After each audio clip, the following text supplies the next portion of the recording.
Florida Keys, what happened in Japan, the Gulf, the Arctic, China, any of these places. What happens there? Why is that important? My grandfather always told me it's because we live in a global world, and what we do in one place affects everybody else. Coal dust from China lands on the beaches of the Bahamas. Sand from the Sahara ends up in the Amazon. Crisis and conflict in one place, say like the Middle East, part of the conflict between Israel and the Palestinian territories is over water, puts us all in danger. Now, I always believed this, or, yeah, you're right, of course, we're all connected. My grandfather always told me that. But seeing is believing. I want to share a quick little story with you. I was in Papua New Guinea, and I was 16, and I was on my first expedition.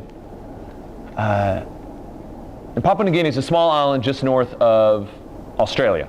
It's one of the most remote places in the world, and the highlands in particular are totally wild. Many tribes there that still have never been exposed to Western culture. And the Huli tribe that we were visiting in particular, you have to mind it, there's still cannibals in this country, in this part of the world. And you have to be careful, of course. A lot of tourism brochures talk about having lunch, not being lunch. So going up there to the highlands, you have to know where you're going and what you're doing. So we visited with one group which was not cannibalistic, which is nice. The Huli. And these people still hunt with bow and arrow and spears, live without really many of the modern conveniences, certainly at the time, that we enjoy every day. They wear grass skirts and birds of paradise feathers in their noses and big headdresses, and usually walk around, just with grass skirts on, barefoot, topless, etc. And I remember one day I was walking down the street, and I saw a group of young men walking towards me, and our team, and the ones in front had bow and arrow and spears and no shirts and grass skirts and headdresses and boar tusks and feathers in their noses, various things. I remember seeing a couple young men at the back of the group as we passed by each other. And they were wearing Lakers t-shirts. That's not a joke. They were wearing Lakers t-shirts. Aside from some legendary marketing, if ever the golden threads that unite us were ever in doubt, in my mind, they were dashed with those images. We are all connected. And thus the challenges that the world faces are the challenges that we face. And the challenges that you face. A lot of concerning, very alarming things going on. I know you're all aware of them.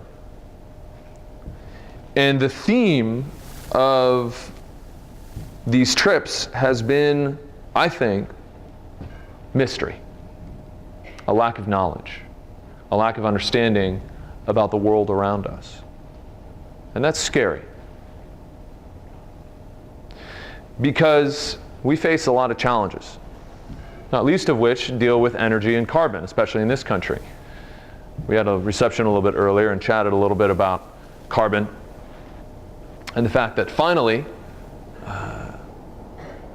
the federal government is beginning to maybe, kinda, sorta, possibly, for like half an hour a day, debate whether or not we should be spending billions and billions of dollars in subsidies to oil companies every year. Oil companies that happen to be the biggest companies in the world, that happen to be making record profits every single year, and that could probably do all right on their own. Energy. Very important. I always tell people you only need three things: water, food, and shelter. Everything else you want. And when you don't have water, what do? You go and take it. Because this is a bad way to go. And so people in the north of the country, the deserts are growing, came into conflict with the people in the central part of the country. And hundreds of thousands of people were slaughtered over water, largely. Religion, of course, came into it and other geopolitical issues, but largely water. So it affects all of us.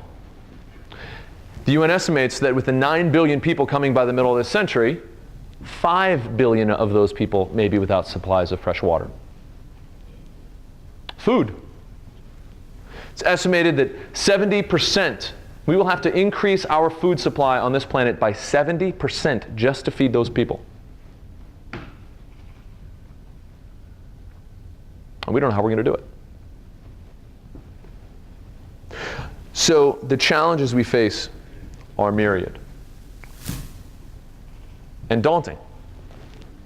But in the last 3 minutes, I'm going to talk about, kind of go through chronological order of those things, and I assume, of course, that the Q&A period that we have will elicit more questions about solutions. But I don't want to be all doom and gloom, because there's enough rain and thunder and lightning out there. So I want to try and at least end on a positive perspective. When we look at oil, the Gulf, I'll run through what we talked about. The Arctic first. The Arctic, what's the solution? Well, there's very little we can do from a very direct perspective other than circle back around and recognize that on a social scale in this country and around the world, our reliance on fossil fuels is killing us in multiple ways. And there is a better way, and that we have to dissect and stop the poisonous political debate that is paralyzing this country. This ridiculous notion that because you are part of one party or another, you automatically believe that climate change is real or it isn't, that the environment is good or it's bad, that oil is good or it's bad. It's a scary, scary time that we live in politically. And as voters, each and every one of us have a lot of power to do something about that. Second, the Gulf. What's needed in the Gulf? Both politically, what's needed is the opportunity for the Clean Water Act fines and various fines, and we'll go into the details, that the government will levy against BP is billions of dollars potentially that could either disappear into our treasury or be reinvested into building a restoration economy in the Gulf of Mexico. First time ever on this scale, the $4 to $20 billion that we've levied against BP could be invested to put fishermen, tourism operators to work, communities, people on the Gulf to work restoring the wetlands, to work restoring the fisheries on a scale that has never ever happened before. That's an exciting potential silver lining from the Gulf of Mexico disaster.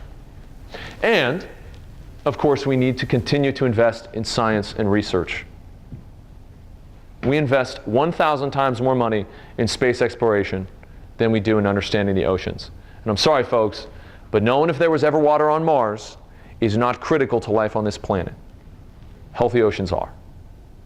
I'm not saying that we stop science from space. We learn a lot about our own planet and ourselves and our place in the world and the universe.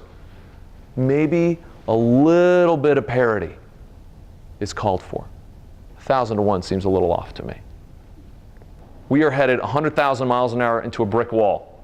The status quo cannot be sustained.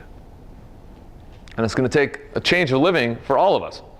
But if we don't make those choices, they will be made for us or for our children. And I'd rather be in the driver's seat when it comes to that kind of thing. And mark my words, what happens in all of those other countries affects us every single day. And it is our responsibility to look at our economy, to understand our security, to look at our dependence on fossil fuels and natural resources,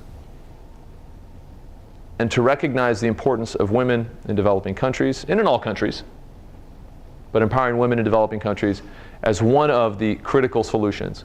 And the power that all of us have politically, as consumers, as Bono, anybody a U2 fan here? Bono said, shopping is politics, and it's true. Government is not going to initiate the solutions here, folks, if history is any indication. Certain businesses, and you will. That's the power and the hope that exists every day. As I just scratched the surface today, and as you all already know, we are facing an unprecedented challenge that we have never had to face before as a race, as a people, as a global community. 9 billion people on this planet will put strains on our natural resources that we have never understood, that we've never had to deal with, that we've never even seen coming. We've dealt with war and famine and disease on local and regional scales before, but this is a doozy, folks. The good news is that there are you, and you have a lot of power, and I have infinite faith in you all. But as Dr. Martin Luther King Jr. said, and it's the last thing I say, I promise, we have no time for the tranquilizing drug of gradualism.